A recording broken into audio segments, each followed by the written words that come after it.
Today, we are going to talk about Japanese beetles and why I am not killing the Japanese beetles this year.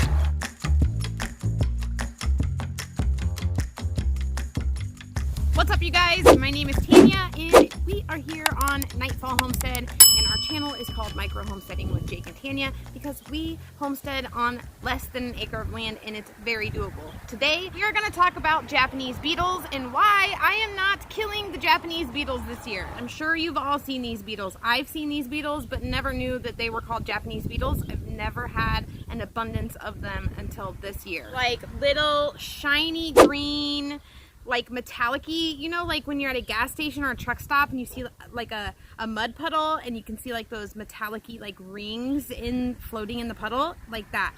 They're like green, brown, just really cool looking bugs. Like they honestly look very cool. They're not dangerous to people, but they will absolutely destroy your plants, especially things like roses and your fruit trees. They enjoy corn, hibiscus flowers. You will also know when you have Japanese beetles because they leave a signature sign that they have been to visit you. What are you laughing at?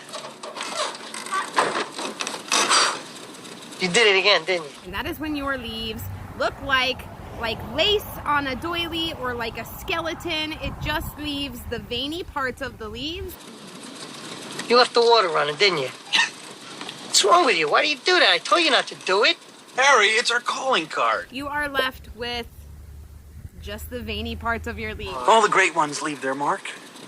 We're the wet bandits. They enjoy the soft, fleshy part of the leaf, and they eat them very, very quickly. These little hitchhikers actually are not native to here. They came from Japan, hence the name Japanese beetles. They are said to have come in on like a nursery batch of irises that got delivered to New Jersey in like 1916 or something like that. So then ever since then, it has become a problem here in the United States. Thanks, Japan. Thanks, Japan! Japanese beetle actually has a 4-phase life cycle. It's called something, some big term for it. So it starts as an egg, and then it's a larva, and it's a pupa, and beetle. I don't know. I'll put the correct series of life cycle here. I always see these grubs in my garden when I am planting any transplant starts. We do no-till, so there's generally not reason for us to be digging, but anytime that we put in starts or any of our like sweet potato slips, I take my little trowel and I dig a little spot for them. I absolutely find these grubs everywhere. This is the 3rd season of growing here, and those grubs are always there. They're disgusting. They're white and fat and like juicy, and our chickens love them.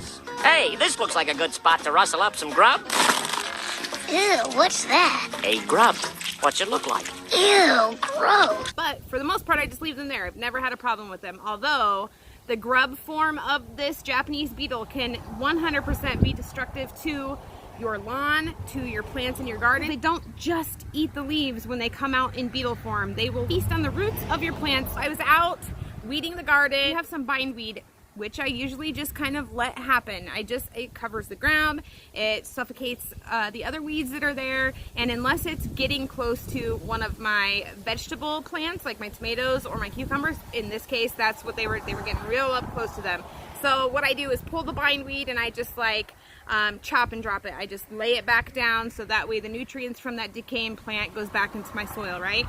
So as I'm doing this, I also see this really awesome moth, which is also gonna lay a predator in my garden. It's gonna lay little babies, and they're gonna become tomato hornworms, and they're gonna eat all of my tomato plants unless I can, like, you know, deal with it firsthand and feed him to the chickens. Anyways, fed him to the chickens, but I kept getting like hit by these bugs, and I could hear them like hitting me, right? And I also had a lot of other stuff happening, like my guineas were lost for a couple of days. More to that story to come, by the way. Not in this video, but in another one. So I just had a lot of this stuff happening, but I was like getting hit by these bugs, and I'm thinking they're bees because they're loud and I can hear them. They were Japanese beetles. I stand up from picking this bindweed off of the ground of our family garden, and we have like a field of sunflowers that separates our veggie garden part from our sweet potato part of our family garden. And I mean, there's probably like 50 sunflowers, maybe more. And the tops of them are just covered in Japanese beetles. So instantly I start to like have a little mini panic, like, what am I gonna do? Like, I've never dealt with pests to this caliber. Like, there are hundreds of them, maybe thousands of them, so many of them flying all over the place. And I did know, just from talking to my brother and from seeing online, that Japanese beetles are not a species that you want in your garden. It's very much not a friendly bug. You want to get rid of them. I come inside, I do a little bit of research. I could not go back out there in the evening and do the soapy water method of just like one at a time, removing them from my plants.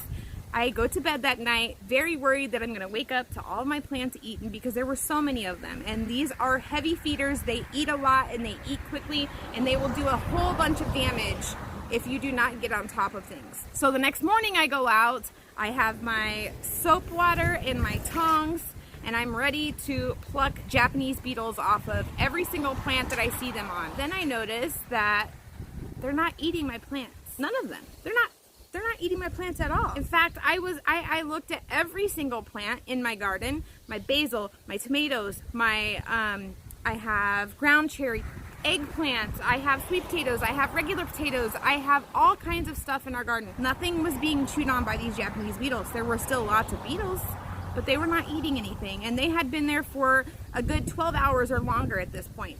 They were eating nothing. Listen, these little things do not live very long. Once they reach that stage of beetle form in their 4 stages of their lives, their main purpose is to come out of the ground and eat and reproduce, and that's it.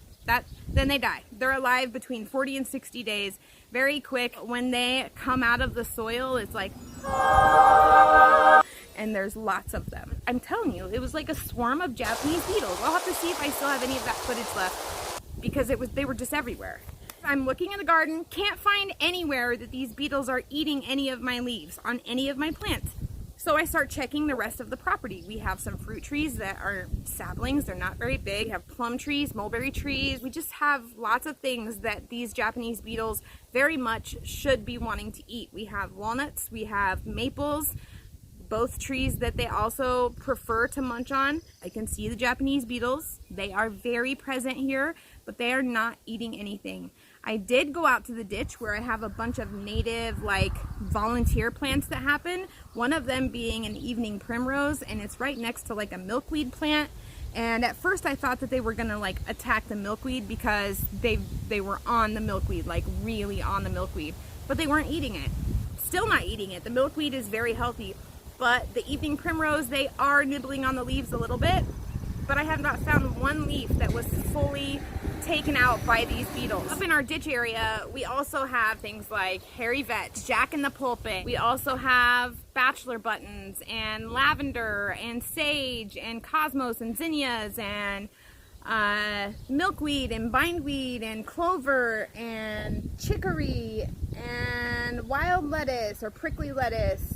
We have tons of stuff. I let all the things grow here. I don't care if it's a weed, it grows. It's got a benefit to the soil or to the insect life. Somehow I'm letting it stay. The only thing that we've gotten rid of on this property that I did not allow to stay here was a poisonous, like a poison hemlock. And that showed up too. I didn't plant a poison hemlock, just like I didn't plant this evening primrose. They just show up here, and I'm all about that. Like, please bring me all the diversity. I want all of it, right? I've also heard people this year talk about lack of butterflies in their gardens. I have not experienced that. In fact, I've seen more butterflies this year than I've seen in previous years. Our spruce tree is producing pine cones for the very first time since we've been here. I don't know if that's normal, but I'm assuming they produce pine cones once a year, but we've been here for 3 years and it has never produced a single pine cone, not one. In fact, it was like almost dead when we got here. I don't know if we're just super lucky, or maybe it's the diversity of the plants and the ground coverings, like the wood chips that we use, the back to Eden method, or I don't know, a combination of the both. Maybe I should knock on wood right now. A lot of it, in fact. This is like day number 6 of having these Japanese beetles all over the place, and they're still not eating any of my stuff. None. But I'm just gonna let them be. They're not doing any harm here. I went and checked with the neighbors. He's got some black walnut trees, something that they very much like to feast on as well. And we also have a mulberry tree that's kind of like right on the edge of his property. And no signs of Japanese beetles, and it's been almost a week. Tomorrow will be a week that I've noticed these Japanese beetles, and I'm assuming the day that I saw the big swarms of them and they were flying all over the place, it was just them coming up out of the dirt. And it wasn't like attack me sort of swarm. It was more like drunk little bugs that don't know how to fly sort of swarm. Like just running into me like they had no idea what they were doing, which is, I mean, they've been a grub for how long, you know? So rightfully so. I guess I wouldn't know how to fly either. So I'm just gonna continue to watch. My brother and I have been kind of documenting and jotting down like weird stuff that has been happening or present. For instance, cicadas, those bugs that like shed their skin and leave it like stuck to the tree. We've always called them locusts, but I've just learned that that's not what they're called at all. They're cicadas. You know, the ones that are like wee-oh, wee-oh, wee-oh in the fall.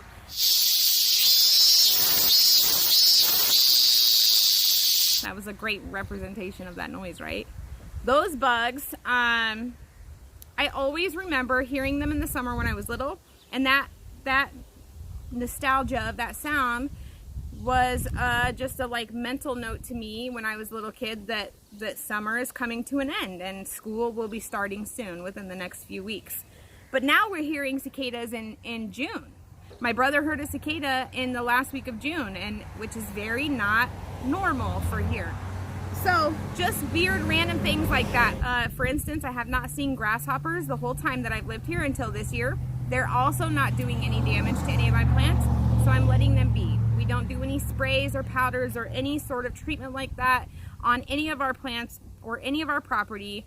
So anytime there is a pest pressure, it's very much a time-consuming issue for myself, because I have to go out and, you know, take tongs and like hand by hand pick each one of these bugs up and put them in soapy water. I mean, it would be the same method literally for, we had cabbage worms last year. I've never had cabbage worms, but every morning I would get up, I would bring my little cup because we would feed them to the chickens, and I would one by one pick these little cabbage worms off of our cabbage leaves. That's just how you have to do things. So this year I didn't plant cabbage in our main summer garden. We're gonna actually have that as a fall crop, and hopefully that pest pressure will not be present this year, or at least not as much as it was last year, because there were, I mean, I thought I was going to lose all of my cabbage plants last year because there were just so many of them. Just good to take note of those things. I tried to do a Google search like, why are the Japanese beetles not eating my plants? And I could not find any information. It's not a question that's asked in Google apparently. And all you find is ways to get rid of Japanese beetles. So if you are having trouble with Japanese beetles and you are someone that uses powders or potions or whatever sprays, go for it. Do what you do, but I'm not willing to risk my soil health for any sprays or any of that. And I fully believe that having a diverse selection of weeds and grasses and plants and ground coverings is the solution to all of it. If tomorrow I woke up and my legs didn't work and I couldn't go out and pick off Japanese beetles off of my plants, I'm confident that I am still gonna have a crop. And that's the way I want things to be. I don't want to have to come out here and spend an entire day maintaining all of this food that we have on our property, because even though we are a really small homestead, we have a lot of food production throughout the majority of the year. And I have 6 kids. I just don't have time to be out here babying my plants and weeding my stuff. That's just not a thing. And neither do you, by the way. Nobody has time for that. So I suggest paying attention to the bugs. Make sure your soil is healthy. Get some wood chips and put some down and just kind of do little experiments. Even if it's just small little beds at a time. Do some experiments. Let the weeds grow. Let the bugs be there and see what happens. Just see what happens. That's all I've got for you guys today. I'm not killing the Japanese beetles. All of our trees and all of our plants are doing fine. If I see that the beetles start feasting on any of our leaves, I will 100% come pluck those little shits off of my plants and feed them to my chickens. But until then, I'm gonna go do stuff that, you know, needs my attention, like baking some bread for the weekend so the kids can have sandwiches and toast and all the things for the weekend. Please like this video. Make sure to comment down below if you have any insight as to why they're not eating any of my plants, and subscribe to this channel if you have not already, and we will see you again next time. Goodbye!